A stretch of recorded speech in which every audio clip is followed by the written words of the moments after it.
I think we can all agree that one of the few good things that came along 3.15 is the new Forbidden Rite skill. And goddamn, it is just as amazing as many of you have predicted.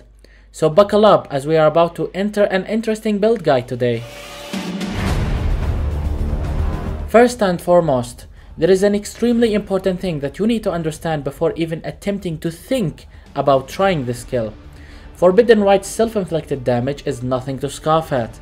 Using it at full HP will kill you near instantaneously if you have decided to ignore investing into chaos resistance. Now you might think that going into CI will fix that issue entirely, but Forbidden Rite gains additional damage based on your maximum life, somewhat like Righteous Fire. So having a single point of life is not going to reflect too well on its damage, but going with the live version will require you to invest into something like Divine Flesh. Thus the best way to play this build is the way it is originally intended to be played, and that is as a low life occultist. The Occultist Ascendancy provides many benefits for this build in particular, starting with Void Beacon. This node pretty much deletes the chaos resistance of many nearby enemies. It is also a great damage boost against bosses. It also prevents nearby enemies from regenerating life, which, ironically, is only useful for PvP, which nobody plays. Anyway, from here we take Withering Presence. It grants us 15% more chaos damage, which is effectively half an additional support gem. That's in addition to 60% increased chaos resistance, which is a blessing for this build in particular. Finally, we get to inflict Withered on all nearby enemies once every second, which makes it easier for us to inflict and get the maximum number of stacks, which is 15, with the help from some totems. From here we pick up Profane Bloom. The chaos explosions makes clearing much smoother, allowing you to level up faster. However, for it to work you need to run Despair Curse as an aura, which we are doing in this video. Last but not least, we have Forbidden Power. Since most people finishes the final lab at level 75, give or take, it makes sense to take this one last, since it scales our damage and area of effect with power charges. Power charges inherently scales our critical strike chance, which only becomes viable in the later stages of the game. But with that being said, we are done with the Ascendancy. What about our passive tree? Here's what your average passive tree should look like. This one focuses on every single power charge node available for us to take. We also have access to many nearby energy shield nodes as an occultist, which is great. Cluster jewels are not required here, so that's one way to go around the nerfs of 3.15. Alright, cool. Now let's talk about some items. There are 4 mandatory uniques in this build that it needs to function. The first one is obviously Shav's chest piece. It is impossible to play low life builds without it. Pretty straightforward. Next we have 2 void batteries. Since we are stacking power charges, it only makes sense to use 2 of these whenever possible. Finally, you need E-Helm with +1 power charges. Ideally you would want to get that as E-Corruption on Crown of the Inward Eye unique helm, but that can be expensive, so crafting a rare helm with lots of energy shield and +1 power charge can be more than enough. From here we start focusing on capping our chaos resistance. There is one item that does exactly that and gives us lots of energy shield along the way. And it grants us stun immunity as well. It is, of course, Presence of Chayula. With it and our Ascendancy of choice, we will be almost capped on chaos resistance effortlessly. Don't forget to anoint Foresight on your amulet for additional defenses. Although there are other options that can boost your damage, I think having around 50 million damage is good for any post-nerf build. At this point we have only gathered around 10 power charges. How can we get more? One of our rings is the Precursor Emblem with an extra power charge and increased movement speed for each one we have. I wouldn't recommend getting 2 of these because they are somewhat expensive.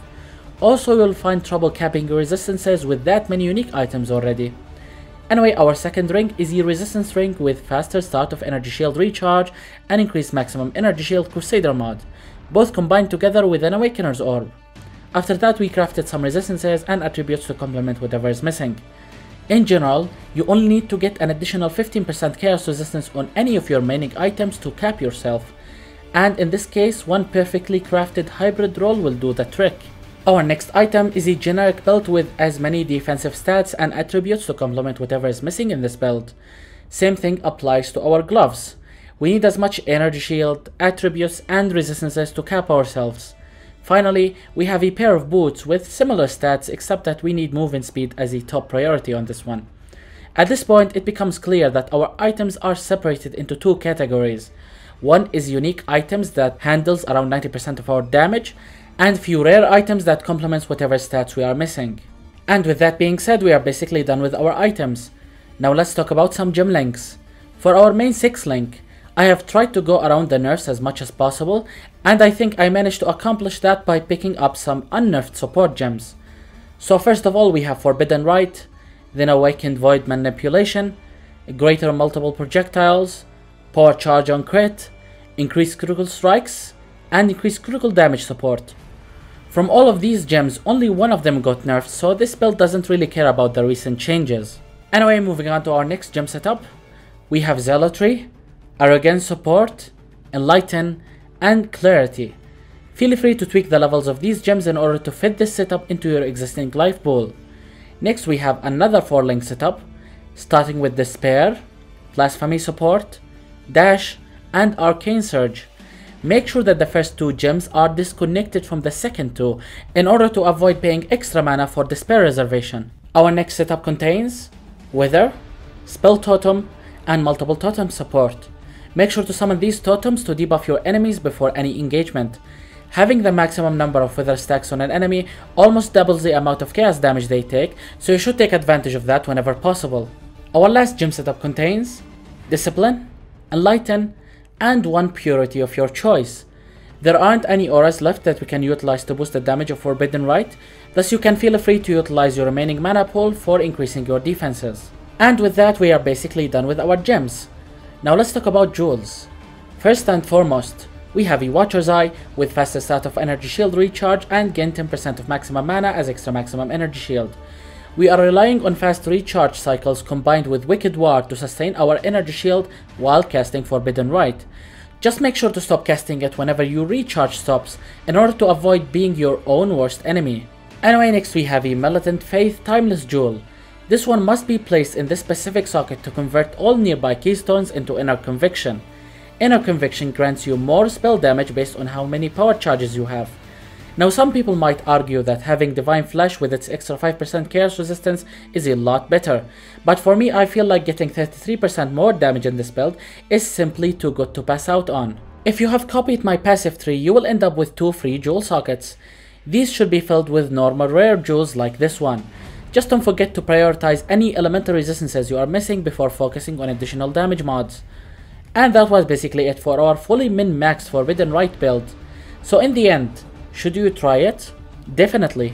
Clearing maps is very satisfying thanks to the Occultist Ascendancy. Combined with over 100% increased area of effect, you will be able to clear the entire screen with the press of a single key. So thank you all for watching, and I will see you all in the next video.